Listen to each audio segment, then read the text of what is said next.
شروع اللہ کے نام سے جو بڑا مہربان نہایت رحم فرمانے والا ہے۔ پاک سٹوریز کے ناظرین السلام علیکم۔ محترم ناظرین، آج ہم آپ کے لیے بہت عجیب و غریب قصہ لے کر حاضر ہوئے ہیں۔ یہ قصہ ایک ایسی جگہ پیش آیا جہاں ہر وقت اللہ کا غضب رہتا ہے۔ یہ کہانی مغرب کے قدیم شہر حلب کی ہے، جس میں ایک پرانی کوٹھی ہوا کرتی تھی جہاں بے گناہ لوگوں کو گناہوں کی دلدل میں دھکیلا جاتا تھا، جہاں لوگ اپنے ایمان کو زیادہ دیر تک بچا نہیں پاتے تھے، جہاں رقص و سرور کی محفلیں آباد ہوا کرتی تھیں، جہاں ناچ گانے والی لڑکیاں برہنہ ڈانس کیا کرتی تھیں اور نوجوان اور شائقین چبوترے کے گرد جمع ہو کر لطف اندوز ہوا کرتے تھے۔ اس شہر میں ایک مسجد ہوا کرتی تھی جس میں ایک اللہ والے بزرگ عبادت میں مصروف رہتے تھے۔ وہ بزرگ فرماتے ہیں کہ ایک دن حسب معمول میں مسجد میں داخل ہوا اور وہاں میری نظر ایک نوجوان پر پڑی تو بے ساختہ میری زبان سے نکلا سبحان اللہ۔ یہ نوجوان تو وہی لگتا ہے جو بہت گناہگار ہوا کرتا تھا، شراب نوشی اس کی عادت ہوا کرتی تھی، زناکاری اس کا محبوب مشغلہ تھا، سود و رشوت کے سوا اسے کوئی کام نہ تھا، وہ اپنے والدین کا نافرمان بھی تھا، والدین نے اسے تنگ آ کر گھر سے نکال دیا۔ میں بہت حیران کھڑا اس کو نماز میں مصروف دیکھ رہا تھا۔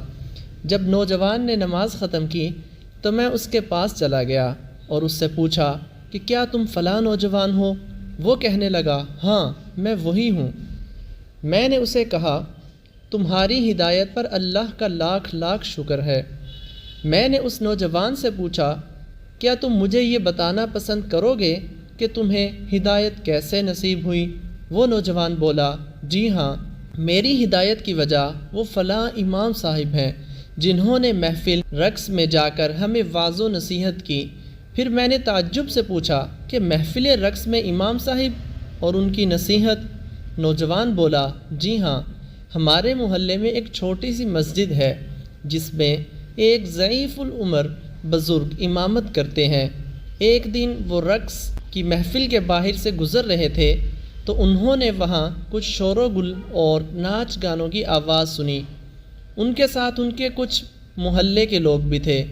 امام صاحب نے لوگوں سے پوچھا کہ یہ شور و گل کیسا ہے؟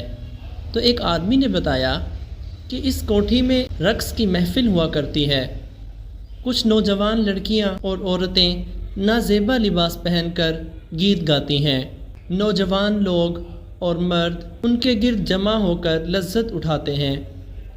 امام صاحب نے ان سے یہ سوال کیا کیا اس میں مسلمان لوگ ہوتے ہیں؟ تو اس آدمی نے جواب دیا کہ جی ہاں، یہ شائقین مسلمان ہی ہوتے ہیں۔ جس پر امام صاحب نے استغفر اللہ پڑھا اور پھر امام صاحب نے فیصلہ کیا کہ ہم سب لوگ مل کر اس رقص کی محفل میں جائیں گے اور لوگوں کو دین کی تلقین کریں گے اور ہم اس جگہ سے یہ برائی کا کام ختم کر کے ہی سانس لیں گے۔ لوگوں نے امام صاحب کو بہت سمجھایا کہ وہ لوگ ہماری بات نہیں سنیں گے بلکہ ہمارا مذاق اڑائیں گے، ہم پر طرح طرح کی باتیں کریں گے، لیکن امام صاحب نے تو ٹھان لی تھی۔ انہوں نے کہا کہ ہمارے پیغمبروں نے بھی یہی کام کیا، کیا ہم ان سے بھی افضل ہیں یا ہماری شان میں کوئی کمی آتی ہے؟ کوئی مسئلہ نہیں، ہم ضرور جائیں گے، ہم ان کو دعوت دیں گے، انشاءاللہ وہ ہماری بات ضرور سمجھیں گے۔ چنانچہ امام صاحب کچھ لوگوں کے ہمراہ اس کوٹھی کی طرف جاتے ہیں۔ کوٹھی کے باہر موجود پہرہ دار انہیں روک لیتا ہے۔ وہ پہرہ دار امام صاحب اور ان کے ساتھیوں کو اندر بھیجنے سے صاف انکار کر دیتا ہے۔ آخر کار امام صاحب اپنی جیب سے کچھ پیسے نکال کر اسے دیتے ہیں اور ساتھ یہ کہتے ہیں کہ کل آپ ہمیں اندر جانے کے لیے کسی بھی طریقے سے اجازت لے دیجئے، اس کے بعد کا تمام معاملہ ہم پر چھوڑ دیجئے، انشاءاللہ سب اچھا ہی ہوگا۔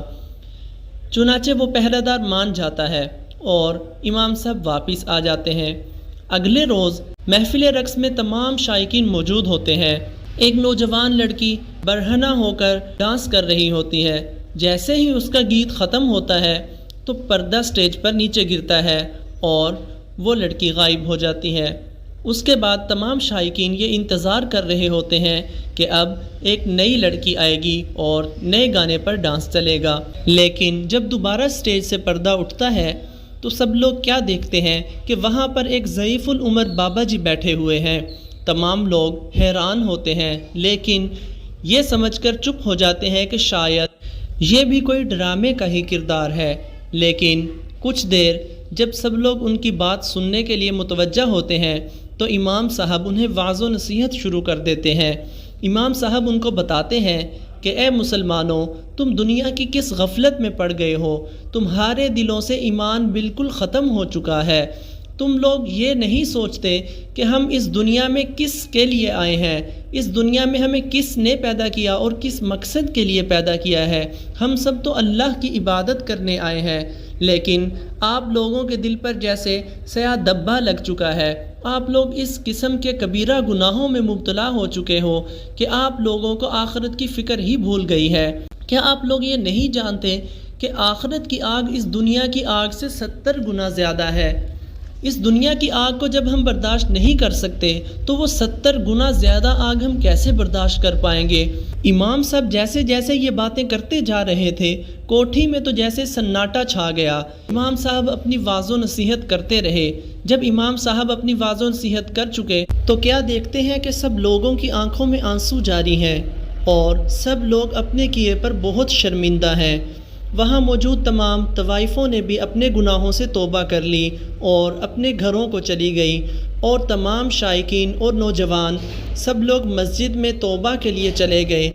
تو پیارے ناظرین، اگر ہم کوئی ایک گناہ کرتے ہیں تو ہمارے دل پر ایک سیاہ دبا لگ جاتا ہے، لیکن اگر ہم اس گناہ کا ارتکاب مسلسل کرتے رہتے ہیں تو آہستہ آہستہ ہمارا دل مکمل سیاہ ہو جاتا ہے۔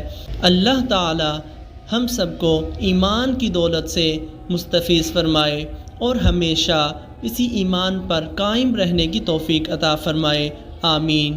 تو پیارے ناظرین، اگر آپ کو ہماری یہ سٹوری پسند آئی ہو اور روزانہ آپ ہماری اسی طرح کی سٹوریز دیکھنا چاہتے ہوں تو ہمارے چینل پاک سٹوریز کو سبسکرائب کر لیجئے اور کمنٹ باکس میں اپنی رائے کا اظہار ضرور کیجئے۔ جزاک اللہ۔